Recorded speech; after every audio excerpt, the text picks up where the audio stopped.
Welcome to the Healthcare Executive Podcast, providing you with insightful commentary and developments in the world of healthcare leadership. To learn more, visit ache.org. And without further ado, your host. Hello again, everyone. Welcome to the Healthcare Executive Podcast. Our guest today is Anthony Armada. He is the Executive Vice President and Chief Transformation Officer for Generations Healthcare Network in Illinois. Now, previously, he held executive roles with AHMC Seton Medical Center, Verity Health System, Providence Health, Advocate Health, and Henry Ford Health System, among several others. In March, Tony was named the 2022-2023 chair of the ACHE Board of Governors. His long history of volunteer service includes the American Hospital Association, several state hospital associations, numerous city chambers of commerce, and the American Heart Association. Now, he is also past chairman of the Institute for Diversity and Health Equity Board and the recipient of numerous awards and recognitions, including 3 appearances on Modern Healthcare's Top 25 Minority Executives in Healthcare. Tony received his master's degree in hospital and health administration and in business administration from Xavier University and a bachelor's degree in human medicine from Michigan State University. And he is, of course, board certified as a fellow of ACHE. So, Tony, with that, welcome to the Healthcare Executive Podcast. Thank you, Eric. I'm glad to be here. Yeah, and congratulations on your role as chair of the ACHE Board of Governors. So with that, we'll start with a little bit about your career journey. So what attracted you to the healthcare field? And then maybe what are some of your proudest accomplishments? So I actually was born and grew up in healthcare. My father was a physician. My mother was a pharmacist. All my siblings are all in healthcare. So whether researchers, physicians, nurses, and myself in healthcare administration, there's a passion in the family about healthcare in general.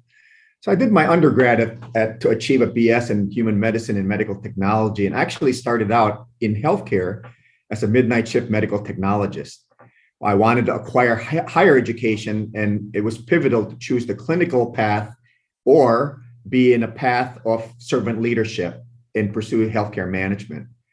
So growing up, I always loved teams. Leading teams, loved and very passionate this whole aspect of servant leadership. And after my master's, I started as an administrative resident and never looked back. And it truly has been such a humbling journey. And I'm thankful and grateful for the opportunities I've been given to make a difference in all these years.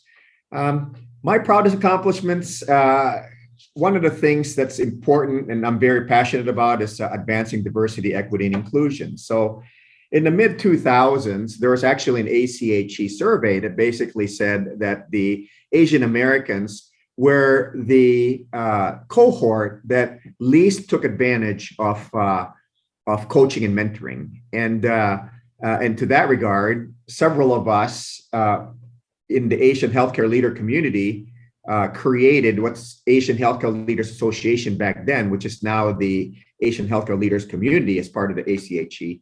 We recognized that Asian American healthcare leaders were one of the least engaged cohort when it came to coaching and mentoring. So we focused our energy towards development plans, networking, and continual learning. And of course, my other proudest accomplishment is I'm humbled to be the chair of ACHE for 2022-2023, being the first Asian American chair of ACHE and a capstone of my 31-year membership to ACHE. And I would never have achieved it if not for ACHE being there for my whole career. Well, let's talk more about that. You just mentioned it, the first Asian American chair of ACHE in its 89-year history.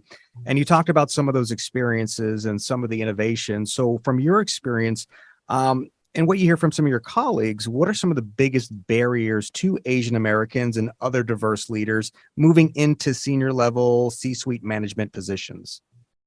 I think there are several barriers that's been shared with me and I've experienced myself, right? I think the first part is the whole notion of stereotyping and unconscious biases. I think for certain diversity candidates, sometimes we're pigeonholed or put into a particular place or situation in certain areas where, you know, we could do a lot more, but people just kind of have this picture that, hey, you know, they will be good for clinical, they would be good for this, and not necessarily for higher executive level positions. I think there's this notion that leadership gaps or skill gaps are very important, and so those can be overcome, especially with membership to ACHE and all of the different educational platforms that we have. I think one of the things is having mentors and sponsors in the organization, right? That's very, very important, not only from a learning standpoint, but getting some feedback on how you're doing, what you need to do, and more importantly, how do you improve and understand the organization. And then lastly, if anything else, is again making sure that we have consistent and adequate DEI measure goals that is understood by everyone, so that everybody gets a fair shot with equitable and inclusion in their organization. All right. So you mentioned DEI goals there, and we've talked a lot on this podcast. It'd be great to get your perspective, just talking specifically to leaders here and maybe giving some advice on how they can develop a more inclusive and equitable culture in their respective organizations.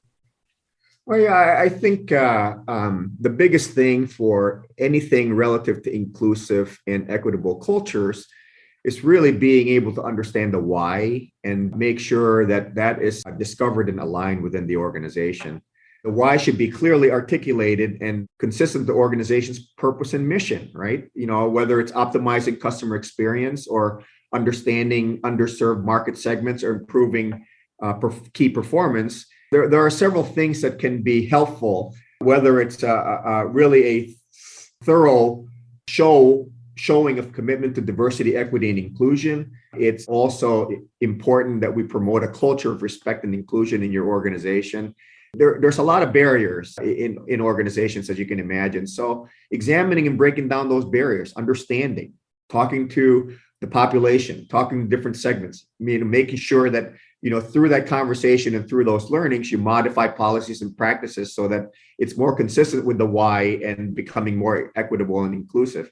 There's ongoing learning that always needs to be committed to within the organization. And as long as we keep the lines of communication open, we share the stories, share the wins, share the understanding of why inclusion and equitable is so important, it really makes it very easy then to take away those barriers, and that organizational culture then becomes more inclusive, more equitable. Well said, Tony. Another thing here impacting the healthcare workforce continues to be high levels of exhaustion, burnout, and turnover. So you're just giving some advice there for leaders regarding building culture. What about the role in supporting staff and reducing the burden? But then also, love to get your thoughts on this. How can leaders themselves sort of prioritize taking care of themselves, making sure that they don't experience the same burnout?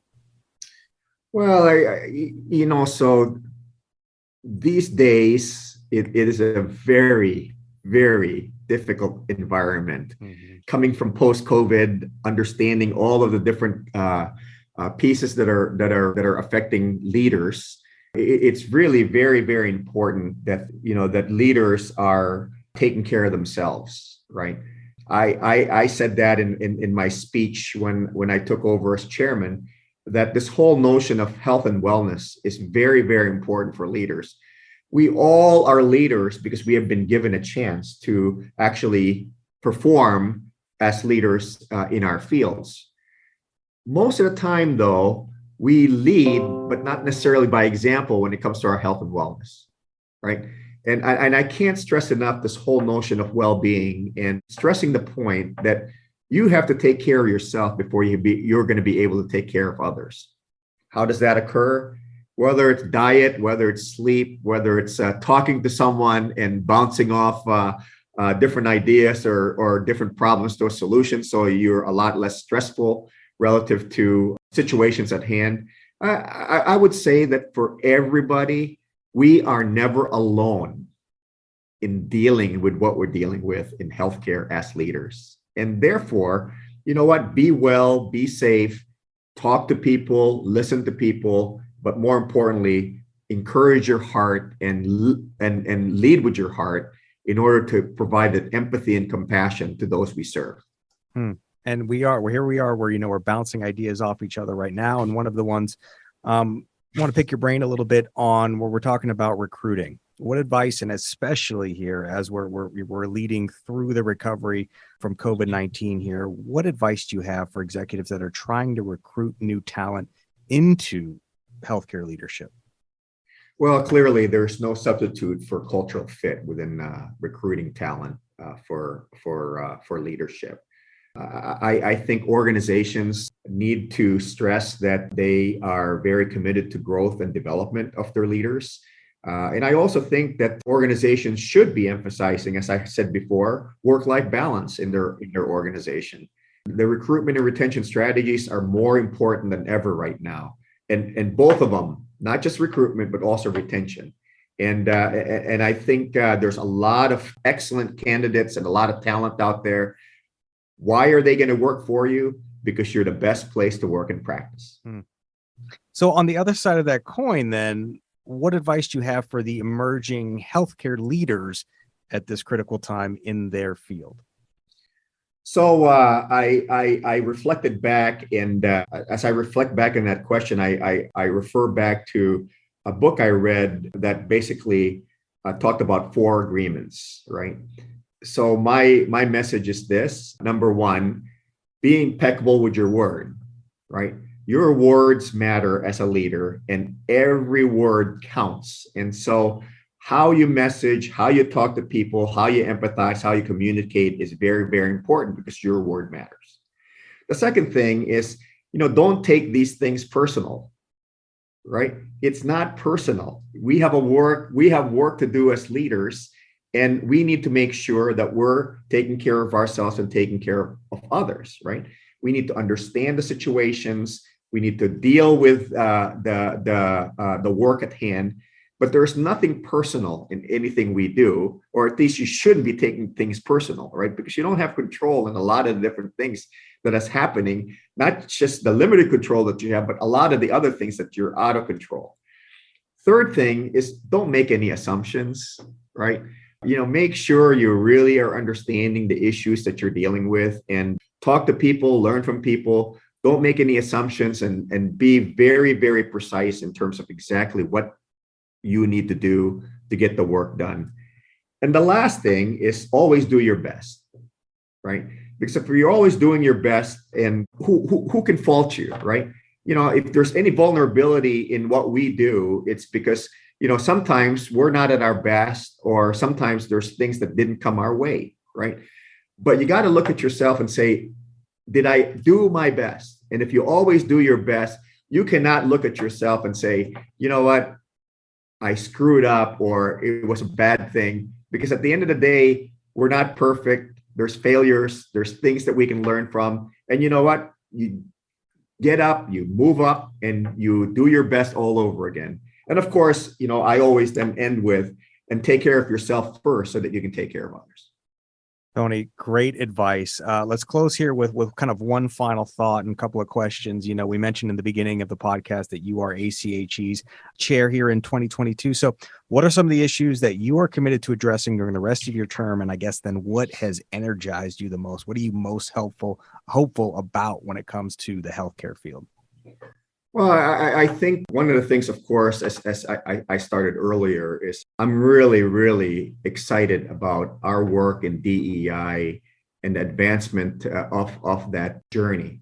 As you know, ACHE has been committed to DEI for over 30 years, since 1968, right? We just learned so much after post-COVID and what's happening with DEI, with health equity and inclusion. And I think I want to work with our board and work with our partners out in healthcare, to go and advance DEI to be the trusted partner and provide best practices with organization, in some respects similar to our pathway to safety with ACHE and IHI. I really think that we can point strategic initiatives so that we can register monumental impact and not just incremental impact in DEI. One of the other things that I'm very hopeful about our field and about leadership out there is, in the last several months, I've been able to visit a lot of our different chapters and meeting a lot of our chapter leaders and meeting a lot of our members out in the field. we all know that our chapters are heart and soul of ACHE.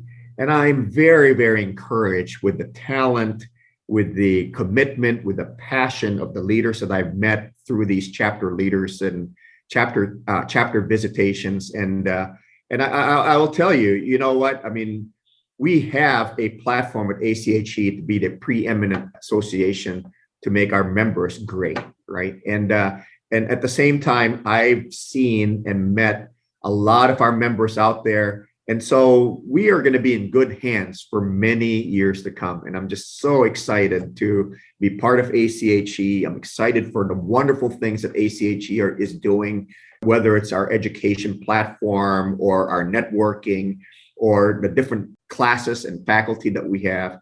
I think we are in for a wonderful time in healthcare for the future. Well, that is great to hear. Tony Armada is the Executive Vice President and Chief Transformation Officer for Generations Healthcare Network and the current ACHE Chair. Tony, it has been a pleasure. Thank you so much again for joining us. Thank you so much. What a privilege to join you today. And I want to thank all of you for listening. And of course, we'll catch you next time right here on the Healthcare Executive Podcast from ACHE. This has been the Healthcare Executive Podcast, brought to you by the American College of Healthcare Executives. If you've enjoyed the show, please consider rating and reviewing on iTunes or your podcasting app of choice. And for more information, find us online at ache.org.